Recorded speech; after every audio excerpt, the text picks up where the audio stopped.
Maaring nabubuo ang bagong alyansa ng pandarambong sa Red Sea sa pagitan ng piratang Somali at rebeldeng Houthi sa Yemen. Ang tumitinding pamimirata ng mga piratang Somali, kabilang ang pagdukot ng barko malapit sa Yemen at Somalia, ay nagpapalala ng takot sa kawalan ng seguridad na maaring samantalahin ng mga Houthis na suportado ng Iran. Nagbabala ang mga eksperto na nagsasanipuwersa ang mga grupong Somali at mga grupong konektado sa Houthi at may bagong listahan ng mga target sa kanilang plano. Muling iniruta ang krudo ng Saudi Arabia dahil sa abala sa Strait of Hormuz. Kasama natin si Catherine Perez-Shakdam, eksperto sa Iran, Yemen, Ladikana Kilusan, at Executive Director ng Forum for Foreign Relations. Catherine, ito ba ay tunay na alyansa ng Houthi at mga pirata o magkahiwalay lang silang grupo na kapwa sinasamantala ang kaguluhan sa dagat na yon? Sa totoo lang, pareho lang. Nakita ng mga Houthi ang pagkakataon makipagsabuatan sa mga pirata. Hindi rin ito unang beses. Ginamit na nila iyon dati para subukang i-blackmail ang Saudi Arabia. Sa ilang antas, naging epektibo ito. Nakapuwesto sila sa Bab el-Mandeb. Malinaw na may kaugnayan ito sa isyu ng Strait at sa pantingin natin sa buong ruta ng mundo at mga kaakibat nito. Ibig sabihin, isa itong paraan ng pamimilit na maaari nilang gamitin at abusuhin para i-blackmail at pilitin ang kanluran, sa madaling salita na sundin ang gusto nila. Sinusubukan nilang samantalahin ito. Pinapakita rin nito na epektibo ang mga hakbang laban sa Republikang Islamiko, kaya napilitan ang mga Houthi na pag-isipang muli kung paano sila makakakuha ng pera. Paano nila mapapalakas at mapagtitibay ang kanilang kapangyarihan sa rehiyon dahil kailangan nilang mabuhay? Kaya sinasabi ko na kailangan pa nating itulak at higpitan palalo laban sa rehimen sa Iran dahil malinaw na gumagana ito. Alam ko na malinaw ito ngayon dahil nakikita natin ang bagong alyansa. Napahinto natin ang mga proxy ng rehimen sa Iran at sinusubukan nilang makipag-ugnayan sa bagong mga aktor. Kaya pagkakataon na itong wasakin sila ngayon dahil mahina sila. Kung hindi, di sila maghahanap ng mga bagong alyansa. Ano ang ibig sabihin nito para sa Iran? Pinapahiwatig mo na yan ngayon. Matagal na nilang ginagamit ang proxy model. Dito rin pumapasok ang mga Houthi. Kung nakikita na natin ang ganitong koordinasyon, sa isang banda, nag-e-evolve ba ang proxy model ng Iran? Tingnan mo, problema ito. Naistorbo natin ang pugad ng virus. Kailangan ito. At tingin ko, walang tututol. Kung meron man, dapat nilang pag-isipan mabuti ang mga desisyon nila.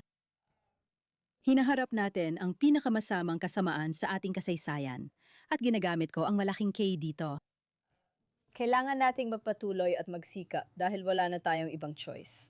Mababago at magpapanggap pa rin sila dahil ugali na nilang gawin yon. Ngayon, nasa atin na ito, hindi lang Israel kundi ang buong mundo.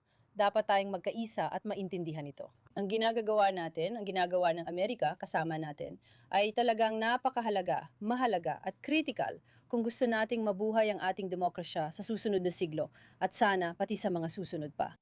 Kaya oo, makikita natin ang mga bagong alyansa niyan. Makikita natin silang kumikilos sa mismong lugar kung hindi tayo mag-iingat. At kailangan din nating maintindihan na ang pagsira sa mga tulad ng Hamas, Hezbollah, ang Houthis at ang RSGC ay hindi lang limitado sa pagsira ng aktwal na mga selula. At ang kakayahan ng mga militante na kumilos at saktan tayo, pati na rin ang ideolohiyang bumabalot dito. Para sa akin, yon ang pinakamahalagang aral. Kailangan nating tugunan ng ideolohiya at ipaintindi sa mundo na sa pagwagayway ng mga hangal na bandila at pagtatangkang mag-antifada, sila rin ang napapahamak. Dahil tingnan mo, gusto ba natin ng mga pirata na namumuno sa mga daanan ng tubig? Ang sagot ay hindi dapat. Gusto ba natin ng mga pirata na mamuno sa ating mga demokrasya? Ang sagot ay hindi at dapat laging hindi. Sa kasamaang palad, may ilang mabubuti, hindi ko alam kung mabuti ang intensyon nila, pero may ilang taong hangal na may mabuting hangarin na gumagawa ng pinakahangal na bagay sa mundo. At iyon ay ang suportahan ang mga gaya ng Houthis. At hinihikayat ko sila na huwag gawin yon. Catherine Perez-Shakdam, napaka-interesante ng posibleng mangyari sa Red Sea dahil sa impluwensya ng Iran. Salamat sa pagsama dito sa I24 News English ngayon. Gusto ko pang bumalik sa studio kasama si Sheer Van Grossman, lalo na kung makita natin ang posibleng alyansa ng mga piratang Somali at rebeldeng Houthi.